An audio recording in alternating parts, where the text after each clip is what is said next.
O Conselho Nacional de Trânsito aprovou hoje, por unanimidade, a resolução que muda o processo de obtenção da Carteira Nacional de Habilitação. Ela passará a valer após ser publicada no Diário Oficial da União, que deve acontecer aí nos próximos dias. Entre outras coisas, a medida simplifica etapas, retira a obrigatoriedade de passar por uma autoescola para fazer a prova de direção, amplia as formas de preparação do candidato e pode reduzir, gente, olha esse valor, hein? Pode reduzir em até 80% o custo total da CNH, isso segundo o governo federal, 80%, hein, gente? Para muitas pessoas que trabalham dirigindo, querem trabalhar dirigindo, tirar a carteira de habilitação é absolutamente fundamental, e reduzir 80% certamente pode ajudar muita gente, também aquelas pessoas que estão começando a vida na área de trabalho, ter a carteira de habilitação sempre dá uma força para todo mundo. A resolução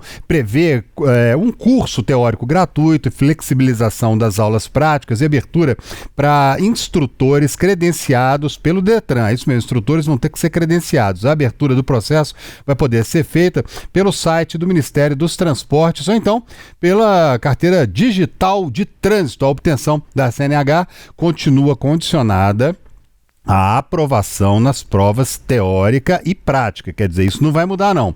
O novo modelo segue padrões internacionais adotados por países como Estados Unidos, Reino Unido e Canadá, onde o foco é a avaliação, não a quantidade de aulas. Vamos dar uma olhadinha na tela, porque a gente preparou alguns pontos aqui da nova regra, para você entender direitinho o que está mudando aí. Fiz um resumão aqui. O Alex, coloca na tela para a gente trazer para o pessoal a primeira telinha, tá aí, ó. Tá lá, ó. Principais pontos da proposta: custo teórico gratuito e 100% digital. Você vai poder fazer tudo pela internet, isso vai facilitar demais a vida de quem está precisando tirar carteira de motorista, né? Carteira de habilitação. O Ministério disponibilizará todo o conteúdo teórico online, sem custo para o candidato.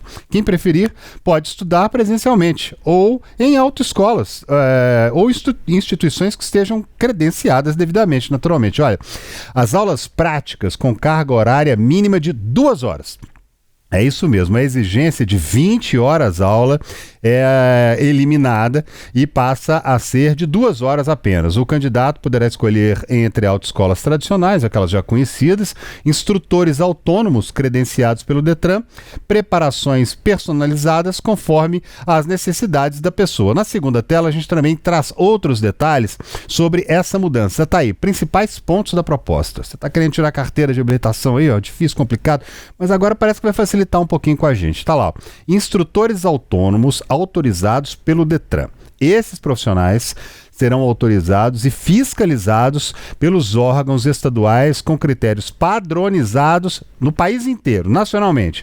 A identificação e o controle serão integrados, né, integrados à carteira de trânsito, né, aquela carteira digital de trânsito. Mais simplicidade, menos burocracia, é o que a gente está destacando ali para você. O cidadão só vai precisar comparecer presencialmente às etapas obrigatórias, como coleta de biometria e exame médico. Todo o restante vai poder ser feito de forma digital, tudo online. Agora, no caso das categorias ali, C, D e E, olha, também vão ser beneficiados. O processo para motoristas profissionais será modernizado, permitindo mais opções de formação e menos burocracia para quem precisa de habilitação. Para quê? Para trabalhar. Isso é importantíssimo, né, gente? Segundo dados da Secretaria Nacional de Trânsito, 20 milhões de brasileiros já dirigem sem habilitação. E mais 30 milhões têm idade para ter CNH, mas não tem o documento, principalmente porque não consegue fazer o quê? Não consegue pagar, não consegue arcar com os custos. Podem chegar, gente, imagina só, para tirar carteira de habilitação, R$5.000. É muito dinheiro, a pessoa pode passar lá vários exames. Então, vamos saber direitinho como é que fica tudo isso e entender se existe algum risco maior com o trânsito, por exemplo, nessa mudança. Será que vai ficar pior? Quem vai ajudar a gente é o especialista em trânsito, Alisson Coimbra, a quem eu já dou muito boa noite. Agradeço por participar com a gente aqui mais uma vez, Alisson. Olá, André, boa noite para você e toda a nossa audiência. É isso aí. Ô, Alisson, vamos pegar esses pontos aqui, que na verdade a gente já tinha trazido essa informação há algum tempo atrás, mas agora carimbo batido ali, martelo batido, só falta publicação no Diário Oficial da União. Como é que você viu essa mudança? Vamos pegar uma análise sua. Eu, aqui do meu lado, eu acho que é bom. Como é que você achou? Como é que você viu essa mudança? André, o trânsito hoje indiscutivelmente ele é uma pauta de interesse coletivo, tanto da população quanto também de políticos, né, que utilizam esse espaço para obter holofote e vantagens. A gente tem que estar sempre no meio da balança, nem pendendo para um lado nem para o outro, esse é o nosso papel. Obviamente que nós estamos em um cenário onde a modernidade, a flexibilização, a facilidade de acesso, ela é importante. Estamos falando de uma atividade comercial. O que é uma atividade comercial? Formação teórica e prática de condutores. Então, quanto a esse ponto, não haverá a extinção da autoescola, do centro de formação de condutores. Toda essa cadeia de profissionais formados, instrutores, ela poderá ou não ser vinculada a um centro de formação para prestar o seu serviço. Agora, a facilidade para a população é a redução de uma carga horária obrigatória de aulas, que, por exemplo, era de 45 horas, né? E aí que a gente via diversas situações como o não cumprimento da totalidade, aquela história clássica, né, do não comparecimento e da falsificação do comparecimento. E nesse cenário existirão alguns critérios, como a frequência, os critérios pontuais e objetivos. Então aí claramente não haverá mais uma carga horária mínima, isso já alivia o bolso. Em relação à formação prática, houve também uma redução de 20 horas aula para 2 horas aula, porque, na verdade, o que se quer verificar é se a pessoa possui a habilidade e o conhecimento mínimo para realizar uma prova prática. E vamos lá, a pessoa realiza 2 horas, ela vai aprender a dirigir? E aí é uma opção do cidadão. Se ele já souber, tiver o controle, tudo bem, mas quem não souber, André, vai ser penalizado com uma reprovação. Então, não é uma medida que vai prejudicar. Na verdade, ela vai pegar pessoas que têm um aprendizado mais fácil, ou que já tiveram um outro treinamento anterior e que poderão, somente com 2 horas, se qualificarem para essa prova prática de direção. Então, é uma atividade comercial e o mercado é assim, sempre em períodos de crise, todos nós temos que nos reinventar. E não vai ser diferente para o setor de autoescolas, que não vai deixar de existir. Volto a repetir, mas vai ser submetido a um novo cenário de concorrência. Obviamente, quando existe concorrência dentro da lei, o consumidor final ele é sempre o maior beneficiado. Eu falo de Brasília, boa noite, obrigado pela participação. Alisson, uma das principais questões que foram trazidas pelos donos de autoescolas e empresários do setor é que o governo federal ele poderia trabalhar com outras alternativas para reduzir esse custo da formação de condutores diretamente para quem está tentando a habilitação. E uma das possibilidades que eles citavam durante toda essa discussão nos últimos meses era, por exemplo, a redução de valores cobrados pelos departamentos de trânsito estaduais, os DETRANS, e também a redução dos exames clínicos e psicológicos exigidos durante o processo. Você via realmente essa como uma alternativa viável até para que essas mudanças não afetassem tanto o setor de autoescolas, economicamente no caso? Gabriel, boa noite, obrigado pela sua pergunta. O ideal é que toda medida que envolva uma cadeia, ainda mais uma consequência como o trânsito, ela fosse amplamente debatida. Não foi debatida entre os pares, mas foi aberta uma consulta pública. E nessa consulta pública todos nós participamos. E nesse contexto, o desejo da população é que houvesse uma mudança desse cenário. Obviamente, em paralelo, as modificações no Código de Trânsito, elas até então, elas aconteceram principalmente em modificações na legislação, projetos de leis, comissões, né, pela Câmara e o Senado Federal. Então esse é um cenário muito complicado, dificilmente haverá um consenso, porque há uma parte beneficiada que não vai abrir mão e uma parte que não se preparou e se conduziu de uma maneira inapropriada até esse cenário, para uma flexibilização. Agora, o que é importante que a população entenda, Gabriel, André e a nossa audiência, é que quando falamos de coisas comerciais, a gente está falando de políticas de livre comércio, de livre concorrência. Porém, não podemos colocar nesse mesmo cenário, nesse mesmo crivo, a saúde para dirigir. O motorista brasileiro, ele está adoecido da saúde física, mental, psicológica. Problemas visuais, por exemplo, em 3 anos, eles podem causar uma inaptidão para dirigir e vários acidentes. Catarata, glaucoma, ceratocone, o uso de telas, ou seja, a gente tem uma juventude que está com o celular e o computador toda hora. Problemas visuais refratários. Então, nesse cenário, a ampliação em 2020 da validade da carteira para 10 anos já trouxe um problema de saúde pública, obviamente que trouxe um benefício financeiro. Então, nós temos sempre que equilibrar e não querer generalizar. Por exemplo, foi divulgada uma proposta pelas entidades que representam o setor de autoescola, que ela não é praticável, que uma redução de 80%.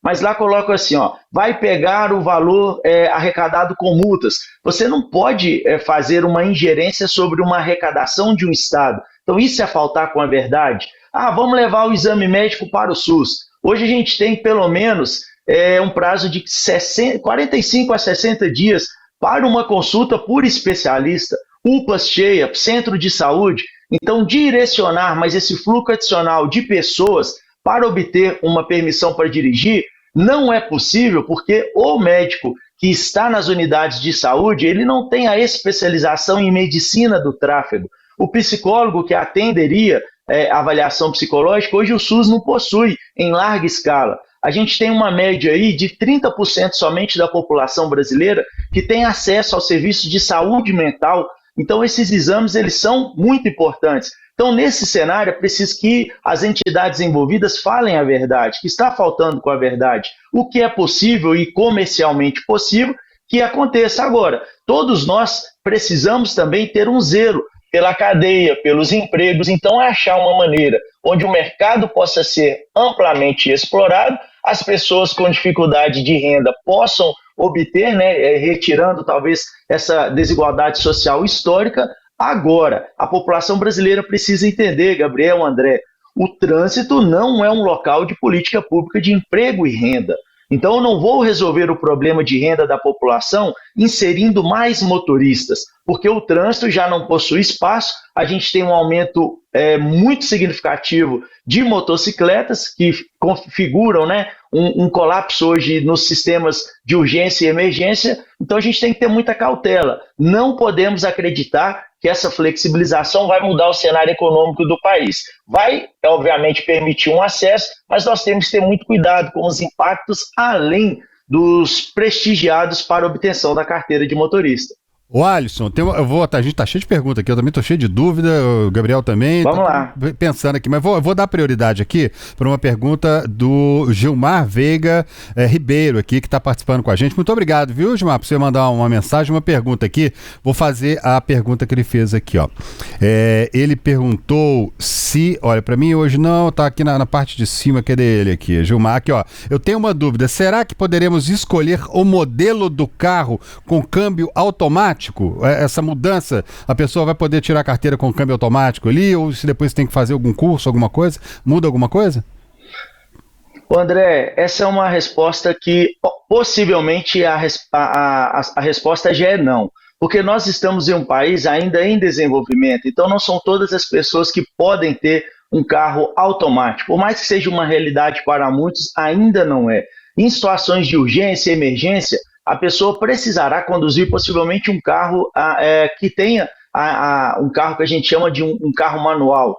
Então, possivelmente não. O que é permitido é que haverá a possibilidade da utilização de um carro. Obviamente, a gente não pode falar em carro próprio, né, André? Para quem não possui a CNH, que vai soar mal. Mas a lei permite que uma pessoa que não tenha CNH possa comprar um carro. Ela só não pode transitar sem ser aplicado o máximo rigor da lei por um descumprimento. Mas esse carro dele ou de algum familiar poderá ser utilizado tanto para o treinamento quanto para a prova prática. Porém, obviamente, ele terá que ser um carro possivelmente convencional. E agora tem outras pessoas também perguntando aqui, ó. Quem perguntou essa aqui, acho que foi o Joel, que perguntou, que tá sempre com a gente aqui. Joel, boa noite para você, viu, meu caro? Seja bem-vindo, como sempre. Aqui, tá perguntando sobre exame médico. Muda alguma coisa? Exame médico, exame psicológico, continuam sendo obrigatórios também? André, não há nenhuma prerrogativa de mudança. A última mudança que aconteceu foi na ocasião da mudança do prazo de validade para 10 anos, onde consta em lei, na Lei 14.071, a obrigatoriedade da realização do exame médico e avaliação psicológica. O que acontece é que hoje esses exames, eles são exames periciais. Qual é a diferença de um exame para CNH de um exame de saúde normal? Quando eu vou fazer um exame de saúde, eu posso me dirigir a qualquer profissional e em qualquer lugar. Mas para a perícia do trânsito, tem que haver uma imparcialidade. Imagina, se o perito conhece o periciado, o índice de reprovação e outras brechas legais podem acontecer. Então, isso é um consenso do Conselho Federal de Medicina e de Psicologia, que essa perícia só pode ser realizada por um especialista. Aí eu vou falar, mas isso é uma reserva de mercado. Não. Por quê? Porque a especialidade medicina do tráfego, ela é uma especialidade assim como pediatria, assim como cardiologia. Então eu posso levar uma criança a um geriatra? Não é o convencional, ele não tem a formação. Então eu posso levar alguém que dirige para avaliação de um médico generalista ou de qualquer outra especialidade que não a medicina do tráfego? A resposta também é não, porque esse é o profissional preparado. Ah, mas então existe uma reserva de mercado para médico e psicólogo e eles vão ser beneficiados e a autoescola pode ser qualquer uma. Não, o profissional deve ser o mesmo, assim como é o instrutor para treinamento teórico e prático. Então esses exames seguirão sendo obrigatórios. E um outro esclarecimento é que hoje as clínicas, elas são obrigatoriamente exclusivas para examinar esses pacientes e condutores. Por quê? Porque existe uma lei de acessibilidade universal. Nós temos várias pessoas, ou que foram amputadas, ou que tiveram um derrame, por exemplo, e possuem uma mobilidade reduzida. Então, as clínicas têm que ter rampa, acesso, banheiro separado. Ou seja, eu não consigo também examinar essa parcela da população em qualquer ambiente. Então, por isso que não está em cogitação e acredito que dificilmente estará, ainda mais porque nós estamos com altos índices de acidentes e mortes decorrentes do fator humano, que só pode ser prevenido com avaliação médica e psicológica. Ô Alisson, o nosso colega Roberto Melcari, que é da edição aqui com a gente do jornal também, chamou a atenção para um número que realmente é um número bastante alto, né? 20 milhões de brasileiros já dirigem sem habilitação e mais de 30 milhões têm idade para ter a carteira. Mas 20 milhões, esse dado é confiável? 20 milhões de pessoas dirigindo sem habilitação nas ruas por aí? André, e ele é mais assustador quando nós fazemos uma fotografia somente de motocicletas. Hoje, pelo menos 43% dos condutores de motocicletas, o entregador de aplicativos que traz o lanche em casa, as encomendas, não possuem a carteira nacional de habilitação. Só que aí a gente está diante, André, de uma crença coletiva equivocada. Eu estou em um ambiente onde as pessoas sempre falam, e o tempo todo, não tem polícia na rua fiscalizando. Ah, não vai dar nada você dirigir assim. Ah, mas por que você vai ter carteira se ninguém aqui da comunidade, do bairro ou da região possui? Então, são fatores distintos. Obviamente que é um número preocupante, mas nós temos que entender que esse número também surgiu da incapacidade do governo estadual, federal, de fiscalizar condutores. Te faço uma pergunta. Eu tenho 40 anos, há 22 anos eu dirijo. Se eu fui parado mais de 2 vezes em uma blitz, eu não me lembro mais do que isso. Então, estamos também falando de uma falência da fiscalização, que o governo segue omitindo, não só esse, mas todos os outros, há mais de 10 anos essa história, porque eu não posso dizer que as pessoas dirigem sem habilitação e por isso eu tenho que facilitar o acesso. Não, eu tenho que também assumir a minha responsabilidade e aprimorar os mecanismos fiscalizatórios e punitivos da lei. Pois é, Alisson, você chamou atenção para um detalhe aí que eu pensei aqui mesmo. Gente, eu tô com 54. Eu tenho carteira de motorista lá desde os 20 e poucos, 25 anos mais ou menos. Demorei um pouco para tirar a carteira. Eu parei umas 3 vezes no máximo em blitz, assim. Eu lembro que teve inclusive uma vez foi o próprio policial ali que me falou que minha carteira estava para vencer. Ele falou só, sua carteira está vencendo, fica atento. Então, quer dizer, 3 vezes fiscalização, Alisson. Como é que faz para fiscalizar? É realmente difícil, as pessoas não conseguem. Eu vejo blitz nas ruas, a gente está falando aqui de Belo Horizonte, capital de Minas Gerais. A gente vê blitz nas ruas, mas muitas vezes agora, você citou aí a questão das pessoas que fazem fazem entrega com motocicletas, a gente vê muitas vezes a blitz, né, a polícia parando motociclistas. Agora, carro mesmo, tá difícil de ver blitz parando o carro, aquela lei seca, né, que a pessoa sopra bafômetro e tudo. Não tenho visto quase fiscalização nenhuma. É difícil, é um ponto complicado esse, né? Exato, a gente vê em todo o Brasil, nós acompanhamos o trânsito nacionalmente, muitas abordagens das polícias militares de todos os estados, há somente uma verificação da placa. Ele digita a placa, se a placa não tem nenhum impedimento de roubo ou de atraso, esse motorista segue, mas não há verificação do motorista. Então é isso que eu te falo, até quando é prudente e irá aprimorar a segurança do trânsito e incorporar mais motoristas nesse cenário. Então faltou, né, aquela meia-culpa do governo de também assumir a sua responsabilidade e, em paralelo a todas essas medidas, aumentar, levar ao Congresso propostas, né, que tipifiquem e até qualifiquem de uma maneira mais rigorosa o ato de dirigir sem CNH no Brasil. Lei branda, população fica bem aliviada.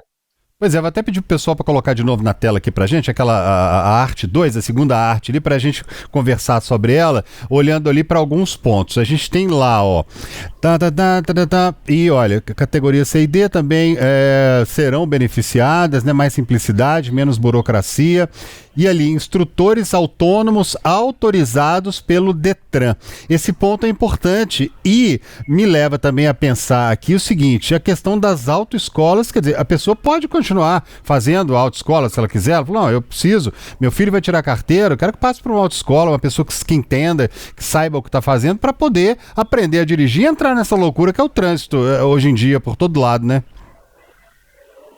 André, a gente não pode também sair agora colocando os CFCs como vítimas. Não, o ambiente é fundamental para o aprendizado. CFC é um ambiente onde tem as placas de trânsito, é um ambiente preparado, é um ambiente onde o trânsito está inserido. Então, determinados treinamentos, eles precisam desse ambiente. Então, o CFC não irá deixar de existir. E o instrutor autônomo, ele será exatamente o mesmo instrutor que hoje trabalha para a autoescola, só que ele vai poder trabalhar. E para os instrutores que já possuem a certificação, eles apenas farão junto à Secretaria Nacional de Trânsito a solicitação para esse trabalho autônomo e futuros instrutores poderão ser qualificados, mas aí mediante a aprovação e uma carga horária e suficiência em habilidades que serão estipuladas pelo Conselho Nacional de Trânsito. Alisson, e essa desoneração dos custos de tirar uma carteira de habilitação, ela vai ser suficiente por si só para diminuir o número de pessoas, esses 20 milhões que hoje dirigem sem uma carteira, ou você acha que o governo federal, por exemplo, e os governos estaduais vão precisar também investir em campanhas educativas? André, acredito que do ponto de vista do cidadão, o número de pessoas que procurarão a regularização da sua situação por já estarem dirigindo veículos sem a habilitação, ele vai ser menor do que o número de novos ingressantes a partir dos 18 anos. Então, esse é o cenário. Ou seja, uma das grandes justificativas, que são motoristas conduzindo sem habilitação, dificilmente regressará ou vai diminuir se não houver um aprimoramento da legislação. Falando curto e grosso, se não mudar a lei e não qualificar, penalizar pessoas que seguem com essa conduta que é criminosa, assim como beber e dirigir sem ser habilitado.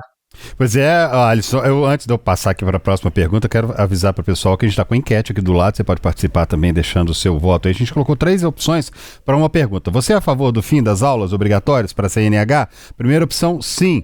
Vai baratear e ajudar. Opção 2, não. Pode piorar a segurança. Opção 3, não sei, quero entender melhor. Até agora, 74% das pessoas que estão participando com a gente estão dizendo que sim, que vai baratear, quer dizer, vai ficar mais barato, vai trazer mais facilidade para quem precisa tirar a carteira de motorista, seja por qual motivo, para ir para a escola, para dirigir, poder dirigir fim de semana, o carro do pai, o carro da mãe, para trabalhar. Que a gente sabe o tanto de gente, né, com a uberização geral, o tanto de gente que depende de uma carteira de motorista para ter, para ganhar alguma coisa. Uma outra dúvida que o Gilmar Veiga trouxe aqui pra gente, vou trazer sua dúvida agora aqui, o Gilmar.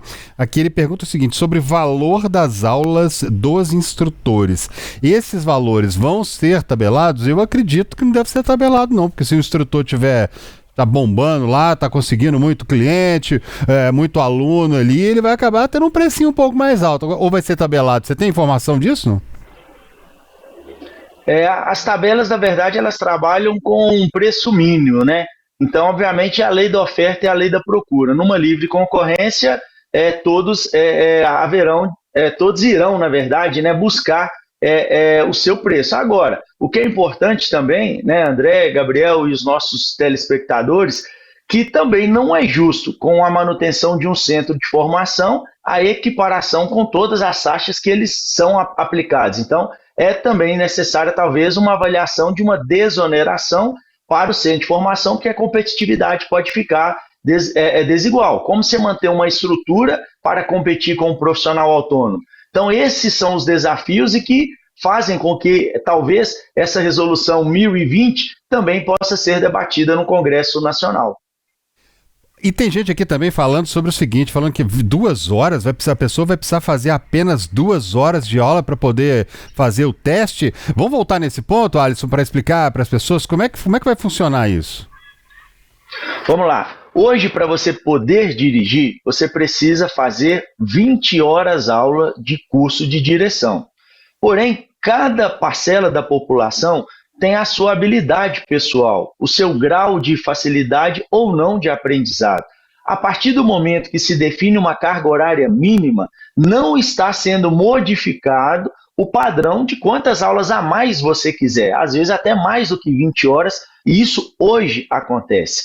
O que é preciso é que as pessoas que entendam que já fizeram a aula prática suficiente, elas possam se apresentar com a possibilidade de fazer a prova prática de direção. Então, o que eu quero que as pessoas entendam é o seguinte, se eu fiz 2 horas ou 20 horas, o grau de dificuldade da minha prova prática será o mesmo.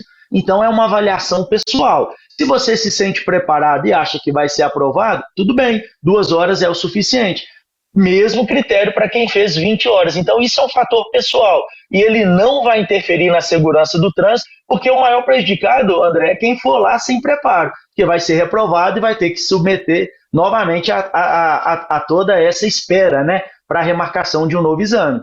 Pois é, e não é fácil não, porque você chegar ali para fazer exame, tive agora no fim de semana, né, semana passada com a minha filha que foi tirar a carteira de habilitação, ali coraçãozinho apertado, é difícil, passar por aquilo tudo ali várias vezes não é fácil mesmo, é complicado demais e, ou seja, se a pessoa puder fazer isso, o menor número já chegar preparada para tentar passar de primeira, controlar o coração ali, já é alguma coisa muito importante. Agora, o Alisson, uma outra questão é a seguinte, a gente está falando aqui sobre o fim da necessidade das autoescolas. Como é que fica a questão de, por exemplo, um pai ou uma mãe, um parente que quer ensinar a dirigir? É possível isso? Ele vai poder se credenciar, por exemplo? Existe essa possibilidade ou isso aí está descartado? Não, o Código de Trânsito ele é muito rígido e tem punições para todo condutor, né, que possui a Carteira Nacional de Habilitação e entrega o veículo a uma pessoa não habilitada em vias públicas. Então, essa não é uma prerrogativa que irá modificar e não haverá possibilidade de pessoas comuns, como eu, você e o Gabriel, que não somos habilitados para o ensino, querer nos credenciar sem as prerrogativas mínimas de formação. Ou seja, é como se um médico que não é preparado para operar fala, não, eu também posso fazer cirurgia, ou eu posso fazer outro procedimento. Então, essa não vai ser uma possibilidade. Porém, a gente sabe que em zona rural, outros locais, historicamente, as pessoas fazem esses treinamentos, né? E graças a Deus isso não acontece com a mesma frequência de pelo menos 30 anos atrás, né? Onde isso era uma prática muito comum, mas hoje, esse aprimoramento, por exemplo, de ser punido por entregar o veículo a uma pessoa não habilitada, precisa ser ainda mais tipificado, apertar ainda mais o rigor, assim como dirigir sem a Carteira Nacional de Habilitação. E o pessoal está muito preocupado aqui, viu, com a questão aqui, falando aqui, ó, Edinaldo, né? O Edinaldo, parece que 05 aqui, ele falou que o instrutor vai ter que ter carro adaptado igual aos das autoescolas. A pessoa, para se credenciar, naturalmente vai ter que ter um carro que tem aqueles controles do lado também, né? Freio do outro lado. Ô André, de acordo com a resolução, há a prerrogativa da utilização do próprio veículo. O que a gente sabe é que o veículo comum, né, como o da maioria da população, ele não tem os pedais na posição do passageiro, até por uma segurança que as pessoas que estão lá não sabem para que esses pedais existem. Então, o grande desafio ao utilizar um carro vai ser quantificar o risco da utilização desse veículo. Porque, na verdade, o instrutor autônomo que estará no banco do passageiro, ele não terá mais como acionar o freio em uma situação de urgência, de emergência. Então, a gente acredita que, ao existir a facilidade, ela é somente uma possibilidade de acesso. Mas acaba que, na prática, a autoescola poderá se reinventar também. Aqui você vai fazer aula em um carro preparado, eu vou te dar um melhor ambiente, você vai ter acesso a simulado, a treinamento, ou seja, você vai namorar mais o cliente, oferecer maiores produtos. Então, é uma concorrência que eu acredito que ela pode ser sim enxergada como uma maneira produtiva e é um desafio comercial. Então, nesse cenário, o que pode acontecer, na verdade, é se houver uma adaptação veicular, que essa já possa ser utilizada de uma pessoa que já possui. Mas são trabalhos e, principalmente, André, são particularidades que serão resolvidas em um segundo momento. E a pessoa está participando muito com a gente aqui, Alisson. Eu quero trazer, sempre que vocês participarem, eu quero trazer essa informação para quem estiver com a gente. O Maurício Alves aqui está dizendo: sou instrutor, fez um desabafo aqui, eu sou instrutor e acho certíssimo o que foi feito. A autoescola é uma máfia e a carga horária dos instrutores é excessiva e baixos salários. Parece que a máfia das autoescolas acabou, está dizendo aqui um instrutor. E, né, afinal de contas, ele está falando como um profissional. E ele deu a opinião dele aqui, e logo depois o Mark Zuckerberg, né? Parece até que Mark Zuckerberg, o nome lá do dono da Facebook. Ele perguntando aqui, teve mudança na aula prática, exame de habilitação para moto? Teve alguma mudança? As regras valerão para habilitação A de motocicleta e B de carro. Ainda não há nenhuma possibilidade, nenhuma sinalização quanto às obtenções das carteiras CDE, que serão um mecanismo futuro. Por quê? Qual é a ideia do governo federal? Facilitar o acesso para a primeira habilitação. E, por lei, a primeira habilitação só pode ser nas categorias A e B. Muitíssimo obrigado, Alisson Coimbra, especialista em trânsito. Brigadão aqui pelas explicações. Tenho certeza que as pessoas que estão assistindo aqui agora estão curtindo, trazendo essas informações para vocês, e depois também vai continuar aqui um resumo bem interessante sobre o que mudou aí na questão da habilitação. Esperamos contar com você da próxima vez também que a gente precisar. Um grande abraço, boa noite para você, viu, Alisson? André, obrigado, Gabriel, obrigado a todos que participaram. Continue mandando as suas perguntas, eu estou no Instagram, @AlissonDoBem, com Y e 2S, terei o maior prazer em responder. E um conteúdo como esse merece ser compartilhado nos grupos de WhatsApp, grupo da família, porque o que o jornal preparou aqui para você hoje é aquele resumo que vai tirar toda e qualquer dúvida, e a partir de amanhã, assim como nós, você também saberá tudo sobre esse assunto. Show de bola, ainda ajudou a gente a divulgar o vídeo aí. É isso aí, muitíssimo obrigado. Boa noite para você.